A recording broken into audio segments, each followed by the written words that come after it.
श्री राधे। हर हर महादेव। जय श्री कृष्ण। आश्विन मास के कृष्ण पक्ष की एकादशी, इंदिरा एकादशी का महत्व। युधिष्ठिर बोले कि हे भगवान, अब आप कृपा पूर्वक आश्विन मास की कृष्ण पक्ष की एकादशी की कथा को कहिए। इस एकादशी का नाम क्या है तथा इस एकादशी के व्रत के करने से कौन से फल मिलते हैं, यह सब समझाकर कहिए। इस प्रकार श्री कृष्ण भगवान बोले कि हे राजन, आश्विन मास के कृष्ण पक्ष की एकादशी का नाम इंदिरा है। इस एकादशी के व्रत करने से समस्त पाप नष्ट हो जाते हैं। इस व्रत के करने से नरक में गए हुए पितरों का उद्धार हो जाता है। हे राजन, इस एकादशी की कथा के सुनने मात्र से ही वाजपेयी यज्ञ का फल प्राप्त होता है। प्राचीन सतयुग में महेशमती नाम की नगरी में इंद्रसेन नाम का एक प्रतापी राजा राज्य करता था। वह पुत्र पौत्र धन धान्य आदि से पूर्ण और सदैव शत्रुओं का नाश करने वाला था। एक समय जबकि राजा अपनी राजा सभा में सुख पूर्वक बैठा था, महर्षि नारद आकाश मार्ग से उतरकर वहां आए। नारद जी को देखकर राजा आसन से उठा और अर्घ्य दे आदि से उनकी पूजा करके आसन दिया। महर्षि नारद बोले कि हे राजन, आपके राज्य में सब कुशल से तो है।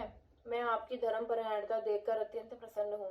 तब राजा बोला, हे महर्षि, आपकी कृपा से मेरे राज्य में सब कुशल पूर्वक है तथा आपकी कृपा से मेरे समस्त यज्ञ कर्म आदि सफल हो गए हैं। हे देव, अब आपकी क्या आज्ञा है। इस पर नारद जी बोले कि हे राजन, मुझे एक महान आश्चर्य हो रहा है कि एक समय जब मैं ब्रह्मलोक में यमलोक गया था, उस समय यमराज की सभा के मध्य में तुम्हारे पिता को बैठे देखा। तुम्हारे पिता महान ज्ञानी, दानी तथा धर्मात्मा था।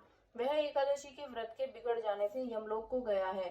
तुम्हारे पिता ने मुझसे तुम्हारे लिए एक समाचार भेजा है कि आप मेरे पुत्र के पास जाएं। मेरे पुत्र का नाम इंद्रसेन है, जो कि महेशमती नाम की नगरी में राज्य करता है।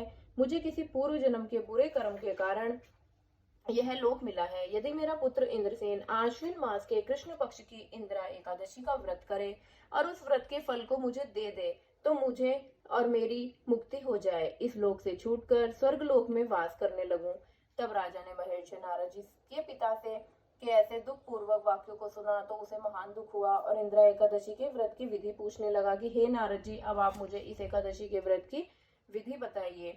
इस पर नारद जी बोले कि हे राजन, आश्विन मास की कृष्ण पक्ष की दशमी के दिन प्रातः काल श्रद्धा सहित स्नान करना चाहिए। इसके पश्चात दोपहर को भी स्नान करना चाहिए। उस समय जल से निकलकर श्रद्धा पूर्वक पितरों का श्राद्ध करें और उस दिन एक समय भोजन करें और रात्रि को पृथ्वी पर शयन करें। इसके दूसरे दिन अर्थात एकादशी के दिन प्रातः काल दातून करें और स्नान करें। इसके पश्चात भक्ति पूर्वक व्रत को धारण करें और कहना चाहिए कि मैं आज निराहार रहूंगा और समस्त भोगों को त्याग दूंगा।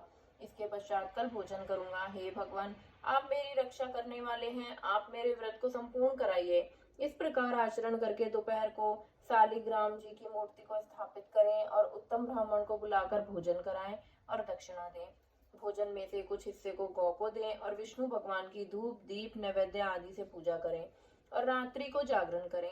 इसके उपरांत द्वादशी के दिन मौन होकर बंधु बांधवों सहित भोजन करें। हे राजन, यह इंदिरा एकादशी के व्रत की विधि है। हे राजन, यदि तुम आलस्य छोड़कर इस एकादशी के व्रत को करोगे तो तुम्हारे पिताजी ही अवश्य ही स्वर्ग में जाएंगे। महर्षि नारद राजा को सब उपदेश देकर अंतर्ध्यान हो गए। राजा ने इंदिरा एकादशी के व्रत आने पर उसकी विधि पूर्वक व्रत किया। बंधु बांधव सहित इस व्रत के करने से आकाश से पुष्पों की वर्षा हुई और राजा का पिता यमलोक से रथ पर चढ़कर स्वर्ग की ओर गया। राजा इंद्रसेन भी इस एकादशी के प्रभाव से इस लोक में सुख भोग कर अंत में स्वर्ग लोक को गया। श्री कृष्ण भगवान कहने लगे कि धर्मराज युधिष्ठिर, यह मैंने तुम्हारे सामने इंदिरा एकादशी का महत्तम वर्णन किया। इस कथा के पढ़ने व सुनने मात्र से ही समस्त पाप नष्ट हो जाते हैं और अंत में मनुष्य स्वर्गलोक में जाकर वास करता है। जय श्री राधे राधे।